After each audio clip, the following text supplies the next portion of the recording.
ఇప్పుడు బెయిల్స్లో కూడా ఒక డిఫరెంట్ టైప్స్ ఆఫ్ బెయిల్స్ ఉంటుంది. రెగ్యులర్ బెయిల్ ఉంటుంది, యాంటిసిపేటరీ బెయిల్ ఉంటుంది, ఇంటరిమ్ బెయిల్ ఉంటుంది.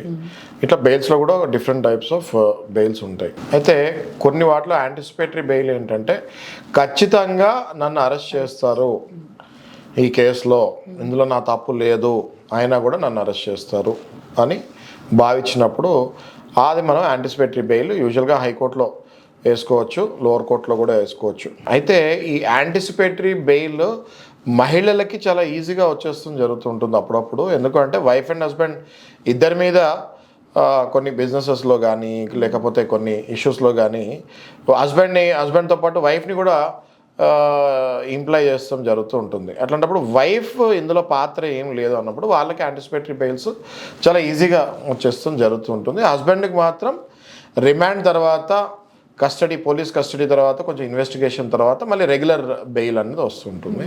కొన్ని కేసెస్లో ఆ రిమాండ్ చేసి ఛార్జ్ షీట్ ఎప్పుడైతే చేయాలో ఆ ఛార్జ్ షీట్ గడువు అయిపోయిన తర్వాత కూడా ఛార్జ్ షీట్ చేయకపోయినా కూడా ఆటోమేటిక్గా బెయిల్ వచ్చేస్తుంది జరుగుతుంటుంది.